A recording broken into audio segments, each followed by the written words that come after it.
Kita akan bahas insya Allah tentang dampak-dampak buruk maksiat di poin B di halaman 127 dari buku ini. Kata Ibnu Qayyim rahimahullah, maksiat memiliki berbagai dampak yang buruk, tercelah, serta membahayakan hati dan badan. Jadi penyakit-penyakit, gangguan fisik ya, gangguan kejiwaan di dunia ini maupun di akhirat. Jadi di dunia sudah ada efeknya, kalau dia tidak sempat taubat di akhirat lebih berat lagi. Yang jumlahnya tidak diketahui secara pasti kecuali oleh Allah semata. Maksudnya Allah yang tahu tentang bahayanya itu. Tapi di antara maksiat atau dampak maksiat yang dimaksud sebagai berikut. Yang pertama, maksiat itu akan menghalangi masuknya ilmu atau diterimanya ilmu. Dan ini sesuatu yang sangat merugikan bagi orang-orang beriman. Bapak Ibu duduk di pengajian, dengarin ilmu, tidak masuk-masuk. Baca buku, nggak faham-faham. Itu dampak daripada kemaksiatan. Dan sangat rugi. Karena ilmu itu, Bapak Ibu sekalian, kita pelajari sebanyak apapun. Kita duduk dari pagi sampai malam belajar, tidak akan mengambil apapun ya, posisi atau lokasi di tubuh kita. Andai saja kita duduk 2 jam belajar, teman-teman, tiba-tiba kepala kita lebih besar 2 kali lipat dari yang sekarang, berat. Karena kapasitasnya nggak mampu. Tapi subhanallah tidak seperti itu Allah buat. Sebanyak apapun ilmu yang kita miliki atau kita pelajari, duduk dari pagi sampai malam setiap hari, selama 60 tahun pun ke depan, tidak akan mengambil space apapun di tubuh kita. Tapi dia malah menjadi pengawas. Ilmu itu pengawas. Dia akan mengawasi kita. Mau makan, mau minum, mau bergaul, mau bekerja. Ilmu selalu mengatakan ilmu agama. Ini boleh, ini nggak boleh. Jangan, lakukanlah. Ilmu jadi pengawas. Makanya pepatah mengatakan dalam salah satu yang ditulis oleh penyair, ilmu itu akan menjagamu, sementara harta kau yang sibuk menjaganya. Artinya ilmu ini sangat bagus mengawasi kita. Dan tidak ada kebahagiaan bagi seseorang tanpa ilmu. Kalau ada orang sangat cerdas, dia selalu menampung ilmu, mengambil terus setiap saat hal yang bermanfaat. Kita temukan orang ini hidupnya selalu berisikan hal yang bermanfaat juga. Dia sangat mudah untuk bisa berinteraksi dengan masyarakat. Apapun yang ditanyakan dia faham. Ya. Apapun yang dibutuhkan dari informasi atau ide-ide dia punya.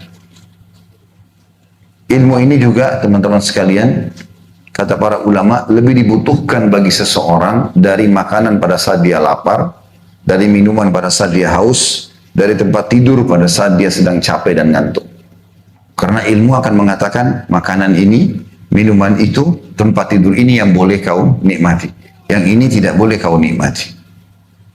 Yang paling pertama terharamkan dari seseorang yang berbuat maksiat, dia tidak bisa dapatkan ilmu. Terutama ilmu agama. Duduk berjam-jam pun dengar, nggak faham-faham apa yang dibahasakan. Tidak tersentuh. Tidak ada keinginan untuk merubah hidup, bertobat dari dosa, termotivasi untuk ibadah, nggak ada keinginannya. Itu yang ditulis oleh Ibnu Qayyim rahimahullah, dan beliau mengatakan poin pertama daripada dampak negatif maksiat adalah menghalangi masuknya ilmu. Kata beliau, ilmu adalah cahaya yang Allah masukkan ke dalam hati. Sedangkan maksiat adalah pemadam cahaya tersebut. Ketika Imam Syafi'i duduk sambil membacakan sesuatu di hadapan Imam Malik, gurunya, kecerdasan dan kesempurnaan pemahamannya membuat syekh ini tercengang. Maksudnya gurunya kagum. Beliau pun berujar, sesungguhnya aku memandang bahwa Allah telah memasukkan cahaya ke dalam hatimu. Maka janganlah kamu memadamkan cahaya tersebut dengan kegelapan maksiat.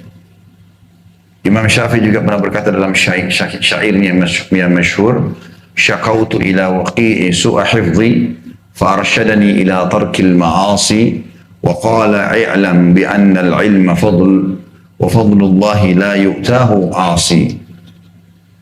Yang artinya aku mengadu kepada Waqi', dan Waqi' adalah guru beliau juga yang lain, tentang buruknya hafalanku.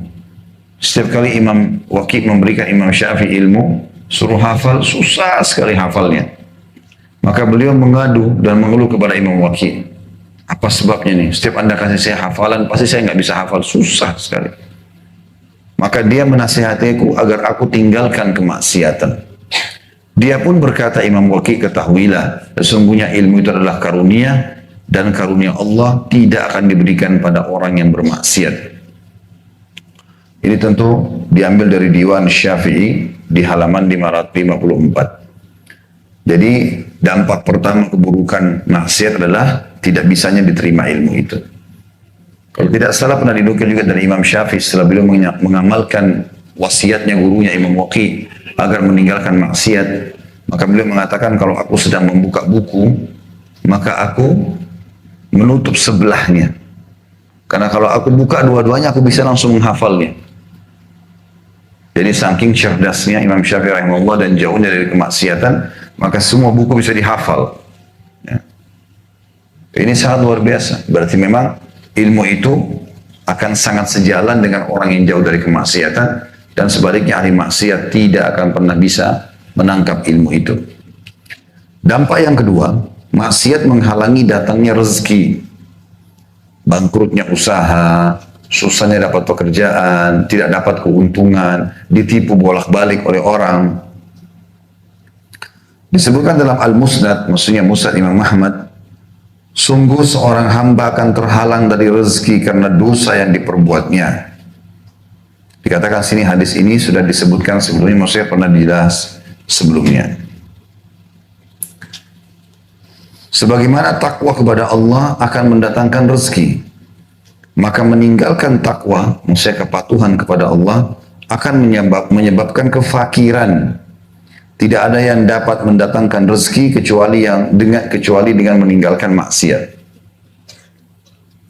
Kalau masih ingat teman-teman sekalian, nanti di halaman ini 127, coba yang pegang buku lihat halaman 126 di sebelahnya. Kita ingatkan kembali statement beberapa salafus saleh ya, di mana beliau mengatakan, saya bacakan dari atas ya. Kita kembali sedikit di halaman 126, lihat paragraf pertama. Imam Ahmad menyebutkan dari Abu Darda radhiyallahu anhu, dia berkata, sembahlah Allah seolah-olah kalian melihatnya, dan anggaplah diri kalian telah mati. Ketahuilah, sedikit harta yang mencukupi kalian adalah lebih baik daripada banyak harta yang menjadikan kalian melampaui batas. Ingatlah, kebaikan tidak akan usang dan dosa tidak akan dilupakan. Ini wasiat, kalimat hikmah yang harusnya setiap muslim memahami. Ini wasiat dari seorang sahabat yang mulia, Abu Darda radhiyallahu anhu, yang beliau maksudkan adalah, kalau kau ibadah, maksimalkan. Seakan-akan Allah ada di hadapanmu. Ya. Ini tingkat ihsan. Dan anggap diri kalian telah mati, maksudnya anggap ini adalah ibadah terakhir. Nabi Muhammad SAW dalam setiap keadaan, kalau mau sholat ya, dalam setiap kesempatan mau sholat, beliau sering mengucapkan kalimat kepada para sahabatnya, Sallu sholatal muwadda'ah. Sholatlah kalian, dan anggap ini adalah sholat terakhir kalian. Sholat perpisahan kalian. Anggap setelah salam, kita akan mati. Anggap teman-teman sekalian, dokter telah memvonis kita akan meninggal dunia. Dan kesempatan kita tinggal 2 rakaat yang kita sholat. Kira-kira bagaimana khusyuknya? Karena kita tahu kita akan meninggal dunia. Sayangnya teman-teman, kita lebih percaya kepada dokter daripada wahyu. Kalau dokter memvonis kita, maaf Bapak Ibu sekalian, umur Anda tinggal 3 hari. Saya yakin siapapun yang datang kepada orang seperti ini, itu tetanggamu bicarain tentang kamu, ya sudahlah. Ada si fulan ambil hakmu, ya sudahlah. Dia tahu 3 hari lagi dia mau mati. Vonis dari dokter, gitu kan? Nggak mau lagi ribut, nggak mau bertengkar, nggak mau segala macam. Mau duduk di atas sejadah, mau ibadah. Sebenarnya teman-teman, kita tidak harus tunggu vonisnya dokter. Ini pasti terjadi tanpa sakit pun. Sunnatullah, peraturan dari Allah, pasti orang meninggal. Bapak Ibu kalau lewat kuburan, mampir sejenak. 1 menit, 2 menit, nggak usah lama. Lihat batu nisan dan tanah itu. Demi Allah Bapak Ibu sekalian, orang di dalam batu nisan itu, di bawahnya, itu orang seperti kita dulu. Sama. Punya angan-angan, punya 2 mata, namanya juga manusia. Mungkin mereka lebih tampan bagi laki-lakinya, mungkin mereka lebih cantik, mungkin mereka lebih kaya, mungkin lebih segala-galanya dari kita. Tapi mereka sudah masuk ke tanah dan kita tinggal nunggu itu. Setiap orang di antara kita harus sadar dan wajib sadar, bukan pilihan. Kalau setiap hari seperti ini dibuka hari baru, ini berarti dia makin dekat dengan liang lahatnya. Gak ada kebohongan dengan masalah itu. Fakta. Terlalu banyak data-data berhubungan dengan masalah dan terlalu banyak ya informasi baik wahyu, Al-Quran dan Sunnah juga fakta lapangan. Sekuat apapun Bapak Ibu berolahraga sehingga badannya kekar, binaragawan, sehebat apapun kita jaga makanan sehat, ya udara sehat, tiba ajalnya mati. Berapa banyak orang yang hidup di wilayah steril, ya komplek yang kaya, yang bagus, yang mewah, dia orang kaya raya, mati juga. Bahkan lebih cepat mati daripada ada orang yang hidup tiap hari kerjanya bersihin sampah. Secara sebab manusiawi kita bilang, oh ini penyebabnya ini. Supaya ada ceritanya manusia. Ya. Kadang-kadang ada keluarga yang sedang bicara di depan saya mengatakan, oh si fulan mati kesian dia masih muda. Si fulan meninggal sudah tua. Si fulan kena penyakit begini. Itu ajal. Ini bahan cerita kita saja. Oh si fulan mati kena tumor. Si fulan mati tabrakan. Si fulan mati karena sudah tua. Oh si fulan kasihannya mati masih muda. Cerita. Sebenarnya hakikatnya itu adalah ajalnya sudah datang. Ada seseorang kemarin yang bergabung sama kami di kantor, meninggal anaknya. Seperti istri saya bilang sama saya, kasihan ya. Maksudnya meninggal anaknya masih belum besar ya. Baru 5 bulan, 6 bulan sudah meninggal dunia. Maka saya bilang, ajal. Dia sempat bilang istri saya, ada sebagian dokter bilang, mesti memang kalau seperti itu, sempat pecah ketuban, mestinya langsung saja dikeluarkan. Mungkin masih bisa hidup. Saya bilang nggak bisa hidup. Kalau sudah ajalnya, mau dikeluarkan, mau tidak dikeluarkan, pada detik itu, saat itu, mati. Kalau subhanallah, belum ajal datang, biar air ketubannya habis, hidup. Banyak orang begitu. Ada anak orang yang dilahirkan prematur, hidup. Ada orang yang lahir normal, mati. Kan gitu. Ini fakta loh ini. Kita sekarang datang sini bukan untuk berdongeng ini. Tapi memberikan sebuah poin kesadaran, ini kaidah hidup. Tidak boleh kita berlari-lari terus. Gak ada waktu di Bapak Ibu sekalian. Gak ada waktu. Pada saat orang meninggal baru dia lihat semua, oh ternyata ini histori hidup saya. Oh ini awalnya saya lahir, ini akhirnya sampai saya mati. Inilah sejarah hidup saya, ini yang saya harus bertanggungjawabkan, ini yang saya dapat balasan pahalanya. Dan menyesal orang pada saat itu. Semua orang yang berada di sekitar kita, teman-teman, maksimal mengantar kita ke liang lahat. Maksimal. Gak ada lagi. Teman-teman yang selama ini bilang, kamu hebat, buatlah ini, tidak apa-apa, nggak masalah, motivasi dalam kemaksiatan. Atau orang pun yang melakukan kebaikan dengan kita, ibadahlah dan segala macam. Mereka cuma bisa antar sampai di kuburan. Itu pun mereka nggak bakal lama-lama. 5-10 menit, setengah jam sudah pulang. Hari ini kita meninggal, hari ini kita sudah pindah langsung ke alam kuburan. Tidak ada orang yang menahan kita. Kalau ada orang yang menahan jenazahnya, keluarganya, dalam Islam dilarang, haram, tidak boleh. Kata Nabi SAW, ikramu mayyit dafnuhu. Penghormatan terhadap jenazah, segera memakamkannya. Meninggal pada saat itu, dimandikan, disolati, bawa kubur. Kalau orang-orang kafir pun berusaha untuk menahan orang-orang meninggal di rumah mereka, nggak bisa buat apa-apa. Nggak ngomong, nggak makan, nggak minum, nggak bisa interaksi. Lalu untuk apa ditaruh di rumah? Kalau tidak dikasih pengawet, rusak misalnya, busuk. Sunnatullah, nggak bisa dibantai itu. Maka orang yang cerdas, sebagaimana sabda Nabi SAW, man dana nafsahu wa amila lima ba'dal maut. Orang yang memaksakan diri dan mengatur pola hidupnya dalam ibadah dan punya persiapan apa yang dihadapi setelah kematian nanti. Itu yang orang cerdas. Dan orang yang bodoh adalah orang yang selalu berangan-angan, Allah Maha Pengampun, saya masih muda, gampanglah, dan seterusnya. Maka orang seperti ini orang yang jauh dari rahmat Allah SWT. Mereka orang yang ajiz. Mereka orang yang bodoh, mereka yang tidak punya peluang untuk atau tidak punya kebaikan untuk berbuat hal-hal tersebut. Terlalu banyak orang yang sama bulannya dengan kita dan tanggalnya, juga tahunnya sudah meninggal dunia. Terlalu banyak. Saya kemarin beberapa waktu itu sempat lihat ada di berita koran, ini cerita mungkin sudah 5-6 tahun yang lalu. Seseorang sehat, tidak ada masalah, masuk ke lapangan bola, mati. Meninggal tiba-tiba. Tadinya dia sangat fit. Menurut medis orang ini sangat bagus, makanya dimasukkan ikut bertanding. Subhanallah, pada saat dia jalan itu ditulislah namanya dari negara mana, ditulis tanggal lahir dia dan bulan lahirnya, juga tahun lahirnya sama dengan saya. Ya. Maka saya sempat jadikan bahan muhasabah. Subhanallah, seperti Allah lihatkan saya tanggal dan bulan persis ya 1 Mei, kemudian 1975, maka saya lihat sama dengan saya. Saya mengatakan subhanallah, sudah ada orang yang Allah berikan peringatan sudah meninggal sebelum saya sama tanggal lahirnya. Bapak Ibu juga begitu. Terlalu banyak orang yang sudah tanggal lahirnya seperti kita.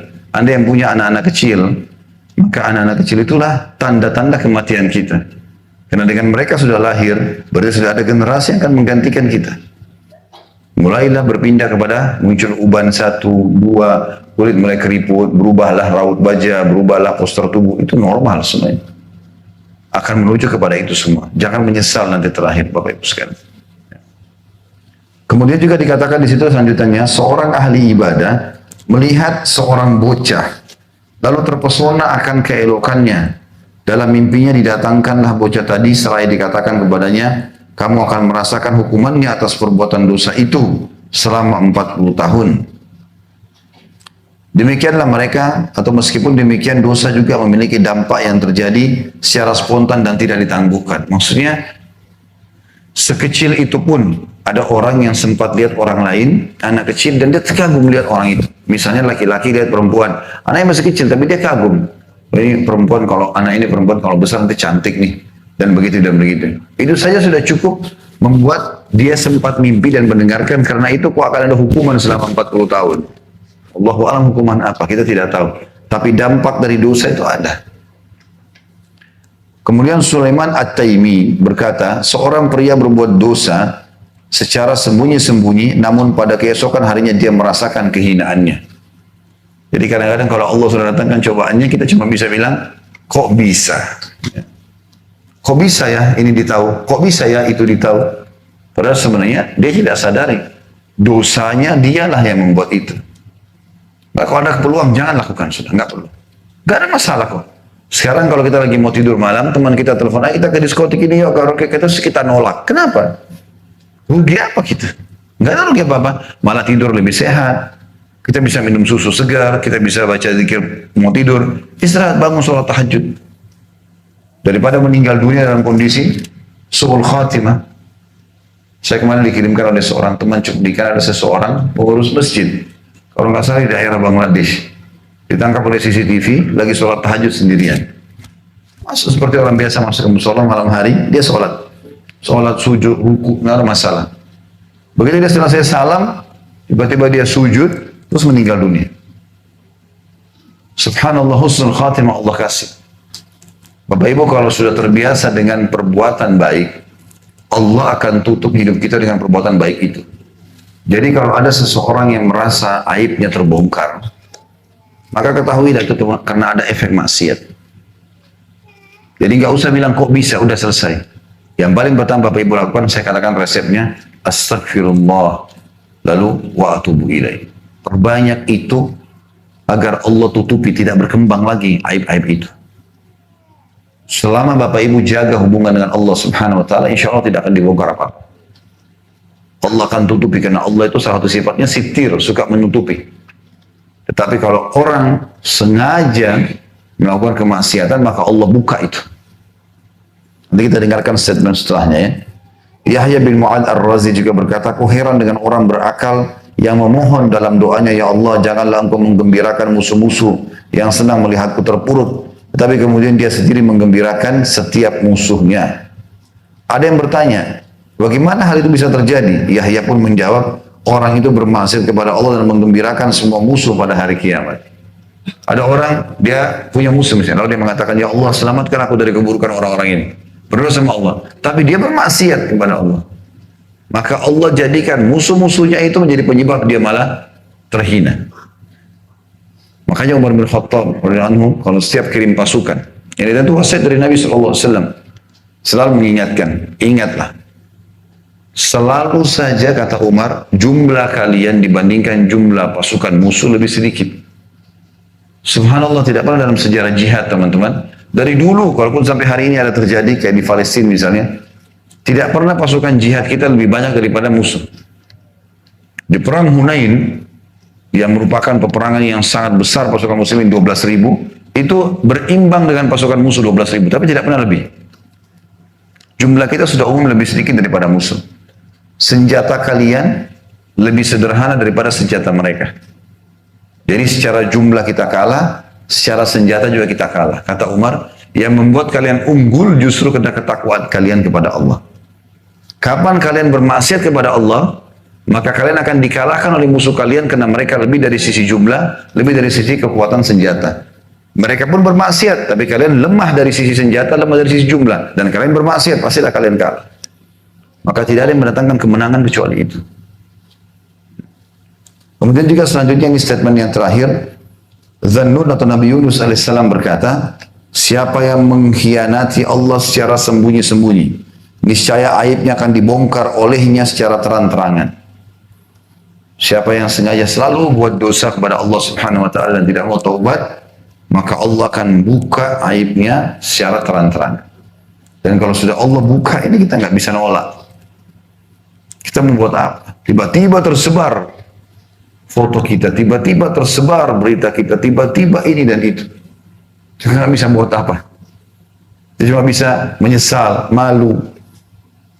Sebelum itu terjadi, teman-teman sekalian, berbanyak bertobat kepada Allah SWT. Jangan buat maksiat. Allah akan tutupi aib itu. Saya kembali kepada halaman 127. Kata beliau, sebagaimana takwa kepada Allah atau patuh akan mendatangkan rezeki, maka meninggalkan takwa, kepatuhan kepada Allah akan menyebabkan kefakiran. Tidak ada yang dapat mendatangkan rezeki kecuali dengan meninggalkan maksiat. Yang ketiga, efek daripada maksiat itu sendiri. Maksiat menyebabkan kehampaan hati dari mengingat Allah. Sulit sekali untuk membaca Quran, berzikir, berdoa. Berat. Kehampaan hati yang dirasakan oleh pelaku maksiat antara dirinya dengan Allah, antara dirinya dan Allah, sama sekali tidak dapat dibanding dengan kelezatan apapun. Meskipun seluruh kelezatan dunia terkumpul padanya, tetap saja ia tidak akan mampu menutupi rasa hampa tersebut. Hal ini tidak dirasakan kecuali oleh orang yang hatinya hidup. Sebagaimana disebutkan dalam syair, wa ma li jurhin bimayyitin ilamu. Luka itu tidak akan menyakitkan orang yang sudah mati. Sekiranya dosa-dosa tidak ditinggalkan melainkan untuk menghindari kehampaan tersebut, tentulah hal itu sudah layak dijadikan alasan bagi orang yang berakal untuk meninggalkannya.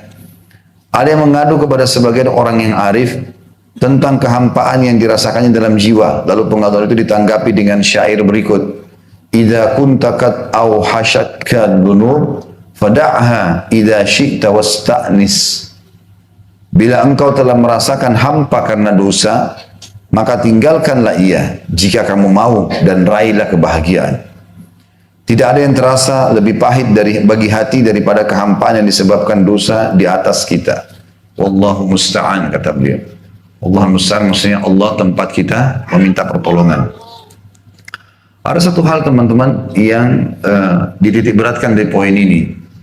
Kalau teman-teman beribadah kepada Allah dan kita sudah nikmati itu, dalam kenikmatan ibadah itu, orang itu akan merasakan kelapangan dada, ketentraman jiwa, walaupun dia berada di sebuah gubuk yang tua.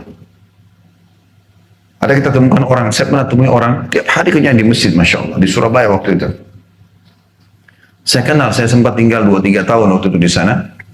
Saya temukan orang ini tiap hari ke masjid. Saya sempat mampir ke rumahnya. Setelah saya kenalan, Pak, saya mau mampir ke rumah. Ya silakan, datang.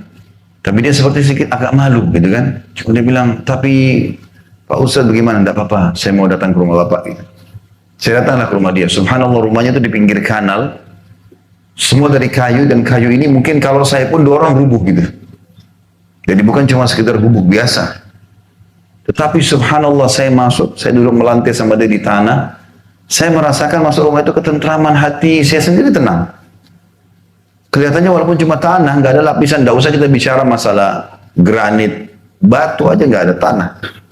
Dia tidur dia sama istrinya di atas lapisan tikar biasa. Di depannya kanal, kalau banjir kena semua.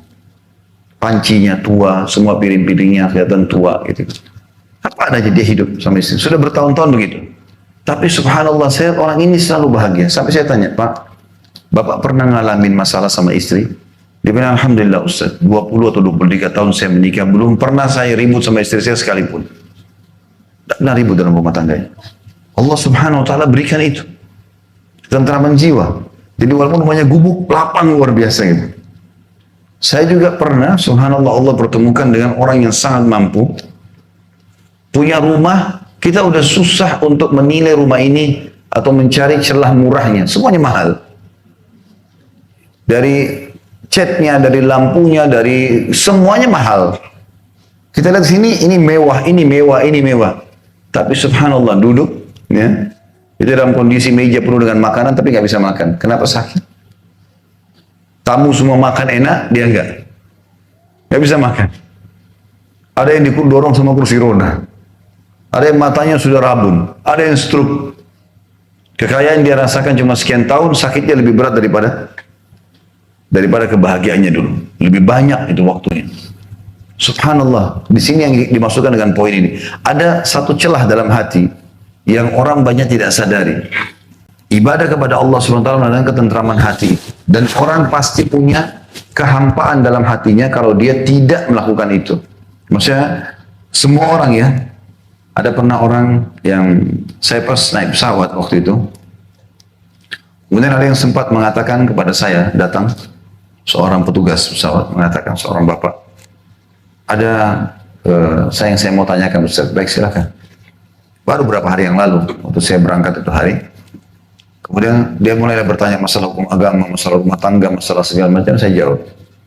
Terus tiba-tiba dia bilang sama saya, Ustaz, ada teman saya juga di belakang ingin ketemu sama Ustaz. Tapi saya bilang, saya nggak tahu Ustaz bisa atau tidak, karena waktunya sudah mau landing pada saat itu.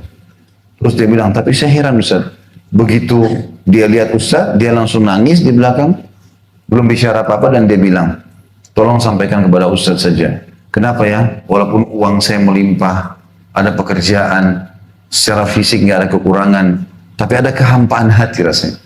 Ada sesuatu yang hilang ini. Tidak tahu apa itu. Paling tidak dia bilang, saya merasa sangat jauh dari Allah. Maka ini mirip dengan apa yang dikatakan di poin ketiga. Sebenarnya secara fitrah, hati kita ini cenderung kepada Allah subhanahu wa ta'ala.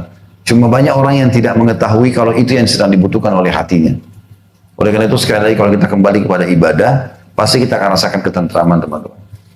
Kalau ini ambil dari saya, kalau teman-teman terus saja beribadah nih, ibadah ke ibadah, ibadah ke ibadah, seminggu, sebulan, setahun, berjalan terus, sambil kita tutup maksiat. Percaya teman-teman sekalian, nanti ada saatnya, tiba di mana kita kalau sujud nggak mau angkat kepala rasanya dari sujud.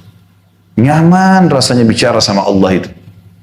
Kita kalau berdoa nggak mau berhentikan doa kita. Kita kalau lagi berzikir rasanya nyaman, hati kayak tenang.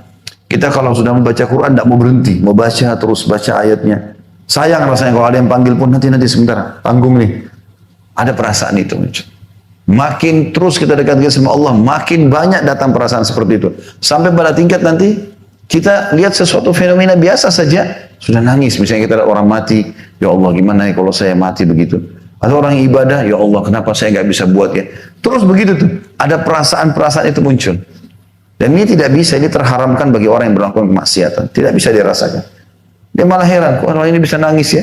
Ada orang subhanallah, biar orang gempah di depan matanya, biar terjadi longsor, biar terjadi banjir, petir, bagi dia biasa. Cuma takut sebentar sudah. Kembali kepada kemaksiatan. Depan matanya Allah lihat, orang-orang keluarganya, rumahnya hancur karena tsunami, hancur karena longsor. Di Indonesia kan banyak terjadi. Dia sempat selamat masuk ke kemah-kemah. Ya, sementara. Bukan jadi jadikan pelajaran, oh alhamdulillah ya saya kemarin selamat. Teman saya tuh kemarin kena tanah, tenggelam, longsor, mati. Dia bukan jadikan pelajaran, oh bagaimana kalau saya begitu ya. Sekarang alhamdulillah Allah masih kasih saya umur, mestinya saya ibadah. Enggak. Kembali lagi kepada kemaksiatannya. Enggak sholat di kemah itu. Enggak ibadah kepada Allah SWT. Kembali kepada kelalaiannya. Jadi tidak terkena dengan fenomena itu. Ini kenapa? Karena hatinya sudah kusam sekali.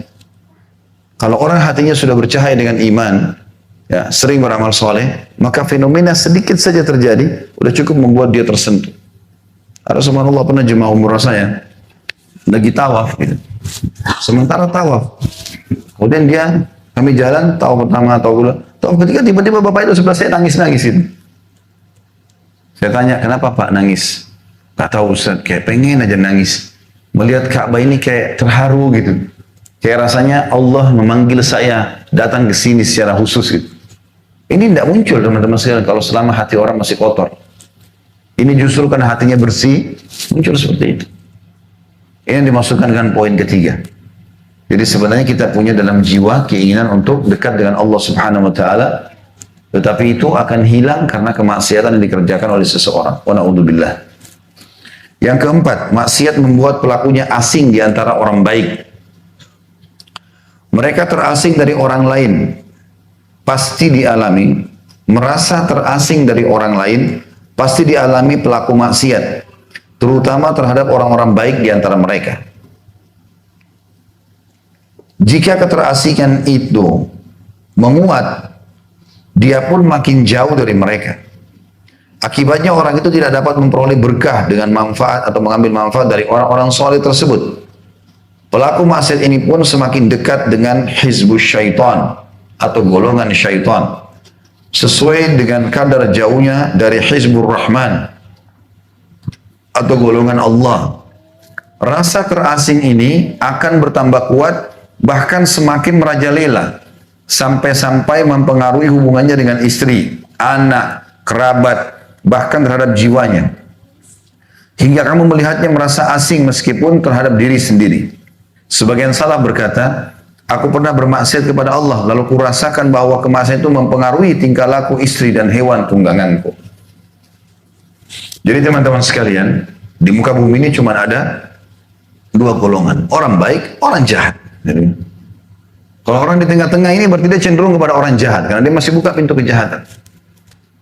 Kita akan merasa tentram dengan orang baik, karena orang baik itu atau orang yang saleh selalu saja isinya adalah kebaikan-kebaikan. Dia suruh kita pada kebaikan, mengingatkan sholat, menyuruh sedekah, menyuruh baca Quran, melarang kita dari kemaksiatan. Tapi kapan orang membuat kemaksiatan, maka akan muncul dalam jiwanya perasaan tidak ingin mendekat dengan orang-orang saleh. Syaitan akan besar-besarkan itu. Kau sudah kotor, kau tidak layak berteman sama mereka, gitu kan? Dan subhanallah, orang yang buat dosa ini teman-teman sekalian, dia miliki rasa takut yang ekstra dalam dirinya sendiri. Contoh misal, orang nonton sesuatu yang haram di HP-nya. HP ini ukurannya kan kecil. Dia bisa sembunyikan. Tetapi kalau dia lagi nonton sesuatu yang tidak benar, ada orang lewat, walaupun orang itu cuma lewat, gak lihat dia, tapi dia ketakutan sendiri. Seakan-akan nanti dilihat orang. Tiba-tiba buru-buru ditutup. Kalau dia sendirian, gak ada orang. Ia dimaksud juga dengan poin nomor 4. Dia akan merasa ketakutan sendiri dan juga dia akan jauh dari orang-orang baik. Karena kalau sama orang-orang baik, dia akan selalu dinasihati, diluruskan, gitu kan. Padahal Abu Darda berkata radhiyallahu anhu, kalau bukan karena 3 hal, aku tidak berharap hidup di dunia ini sesaat pun. Yaitu menahan hausnya atau menikmati dahaga atau haus pada saat lagi puasa. Menahan kantuk pada saat malam lagi tidur dengan tahajud dan juga duduk dengan orang-orang saleh. Bermajlis sama mereka itu sesuai dengan hadis Nabi SAW, perumpamaan majlis yang baik, orang-orang saleh dan salehah seperti penjual minyak wangi. Kalau kau lewat saja, maka kau akan cium bau wanginya. Kalau kau mampir, bisa saja kau dikasih hadiah atau kau akan membelinya. Dan perumpamaan majlis yang buruk seperti peniup arang, ya. Arang biasanya kalau dibakar kita kipas, ya. Kalau di negara Arab itu pakai kipasnya itu seperti tiupan, ada corong kecil, terus ditekan dengan 2 tangan. Itu meniup arang. Kalau kau lewat, majlis buruk seperti lewat di peniup arang itu. Kapan kau lewat, minimal kau akan cium bau busuknya.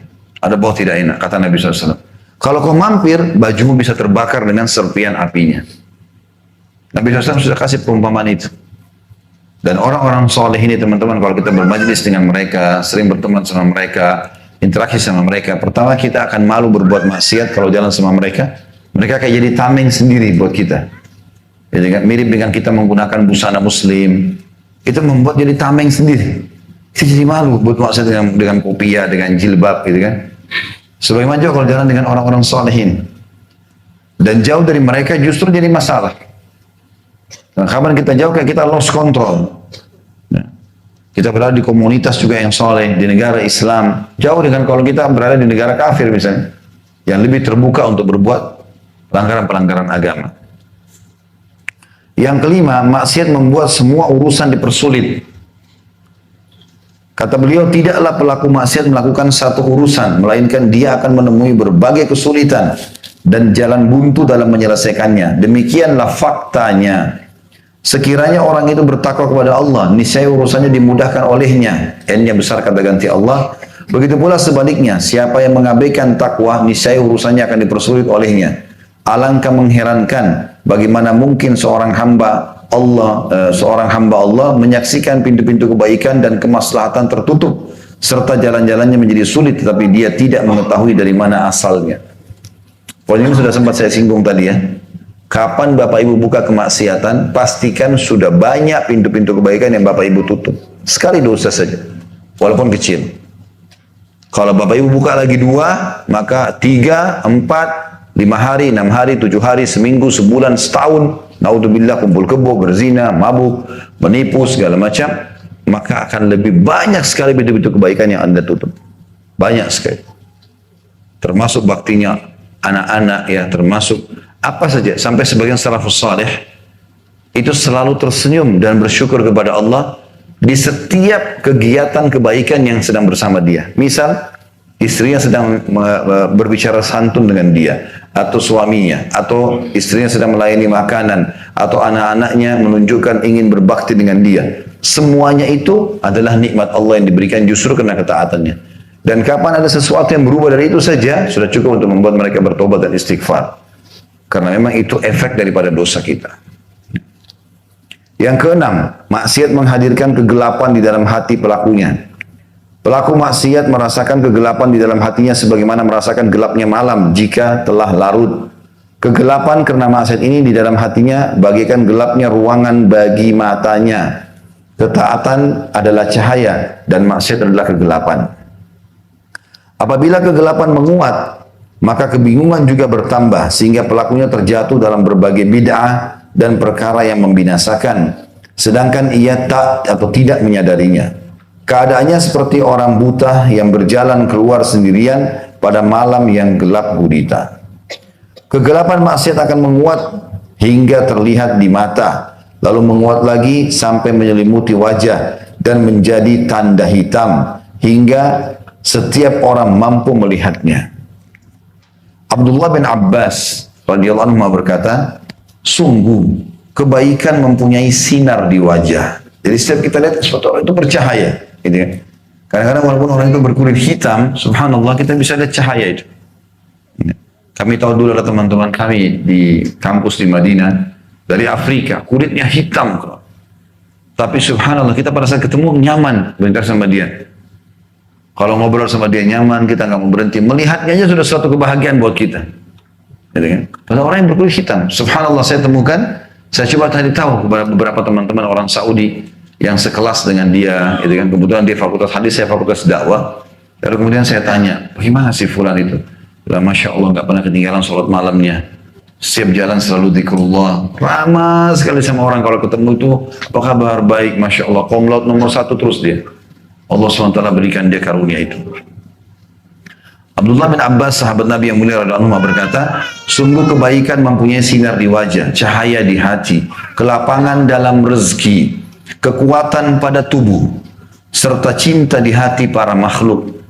Sesungguhnya keburukan memiliki tanda hitam di wajah, kegelapan di hati, kelemahan di tubuh, kekurangan dalam rezeki, serta kebencian di hati para makhluk. Ini perkataan sahabat Nabi yang mulia. Artinya kita kayak nggak ada opsi. Jadi orang baik atau jadi orang buruk. Orang baik dapat ini, orang buruk dapat itu. Gitu. Nggak ada tengah-tengah. Tengah-tengah itu berarti ikut dengan keburukan. Sebagaimana kita tahu, Nabi SAW mengatakan, yang halal jelas, yang haram jelas, diantaranya ada hal yang samar-samar. Siapa yang jerumuskan dirinya, dia telah jerumuskan dirinya pada yang haram. Gitu kan. Jadi saya ulangi, ini luar biasa. Sungguh kebaikan mempunyai sinar di wajah. Kita akan nyaman melihatnya.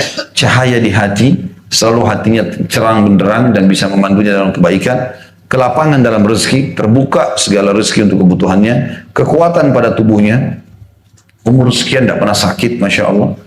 Serta cinta di hati para makhluk. Orang rindu ingin bertemu dengannya.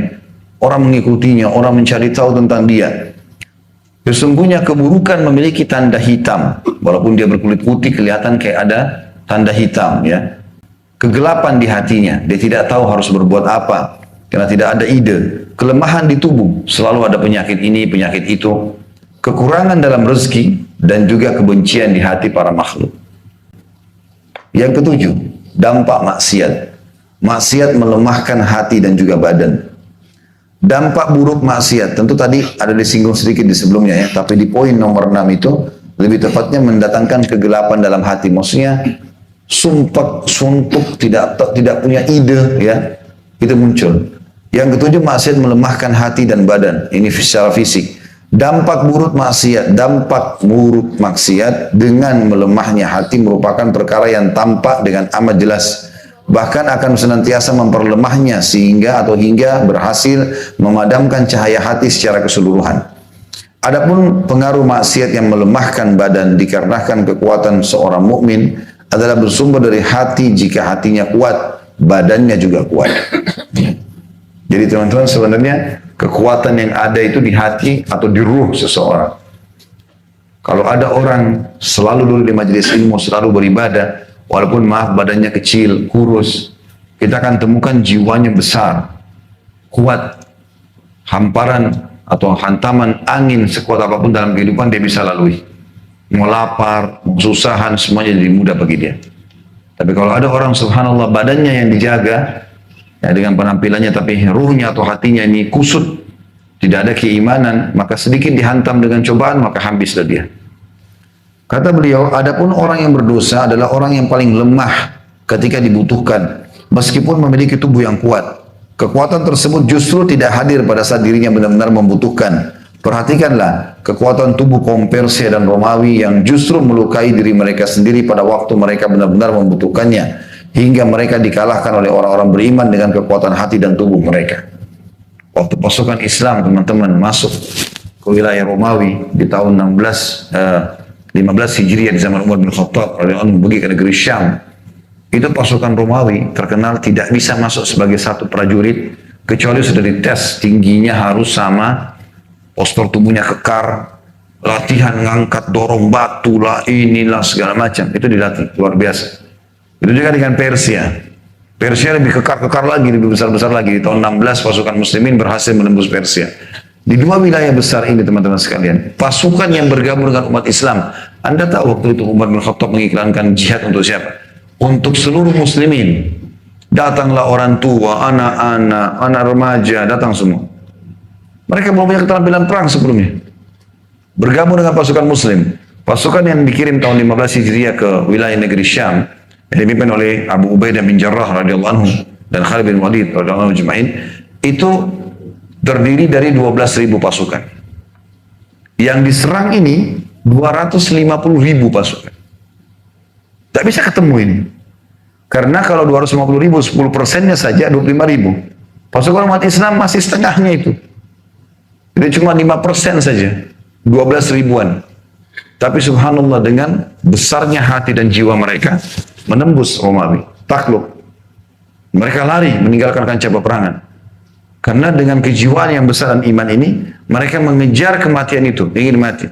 Sementara orang-orang non-muslim dengan fisik yang kuat pun, mereka berusaha menyelamatkan diri dari kematian. Begitu juga dengan Persia. 30.000 pasukan dipimpin oleh Sa'ad bin Abi Waqqas radhiyallahu anhu di tahun 16 Hijriah itu menembus Persia dan seluruh termasuk ibu kotanya namanya Madain takluk di tangan muslimin. Hanya dengan 30.000 pasukan. Dan berhasil, subhanallah. Puluhan ribu dikalahkan oleh atau ratusan ribu pasukan dikalahkan oleh muslimin. Padahal mereka itu kesatria-kesatria yang sudah terlatih. Umat Islam, siapa saja kayak kita sekarang ini ada jihad misalnya. Ayo jihad bapak-bapak sekalian. Semua pada datang. Mungkin ada yang tidak potong bawang pakai pisau aja nggak bisa. Ya, apalagi mau bunuh musuh gitu. Tapi semua Allah bergabung, Allah berikan kemenangan. Ya. Yang kedelapan, maksiat menghalangi ketaatan. Malas ibadah. Andaikan perbuatan dosa tidak ada hukumannya kecuali akan menghalangi ketaatan yang seharusnya menempati posisi dosa tersebut, serta merintangi jalan menuju ketaatan kedua, ketaatan ketiga, keempat dan seterusnya, maksudnya mengerjakan ibadah dari ibadah ke ibadah yang lain, maka hukuman ini sudah cukup. Banyak sekali ketaatan yang terputus karena dosa. Padahal suatu ketaatan lebih baik daripada dunia beserta isinya. Hal ini bagaikan seseorang yang memakan satu hidangan yang menyebabkannya sakit berkepanjangan sehingga dia tidak bisa lagi menikmati berbagai hidangan yang lebih enak daripada hidangan yang tadi. Wallahul musta'an. Maksudnya Allah tempat kita sebaik-baik untuk meminta pertolongan. Yang kesembilan, kemaksiatan memperpendek umur dan menghilangkan keberkahannya. Jadi tadi kalau poin 8 sudah jelas ya, kita jadi malas ibadah. Kalau Bapak Ibu sudah mau sholat duha malas, mau puasa Senin Kamis malas, mau ini malas, mau itu malas, astagfirullah wa atubu ilaih. Bukan sekali, ulangi terus sampai hati kita terbuka mau mengerjakan. Karena salah satu dampaknya yang ke-8 adalah maksiat menghalangi ketaatan. Kita jadi malas untuk ibadah. Yang ke-9, kemaksiatan memperpendek umur, maksudnya adalah memperpendek keberkahan atau menghilangkan keberkahannya. Jika kebaikan memperpanjang umur, maka kedurhakaan mengurangi umur. Ulama berbeda pendapat dalam hal ini. Sebagaimana pendapat atau sebagian berpendapat bahwa yang dimaksud dengan berkurangnya umur bagi pelaku maksiat adalah hilangnya keberkahan umur. Dan ini disampaikan oleh Ibnu Taimiyah rahimahullah.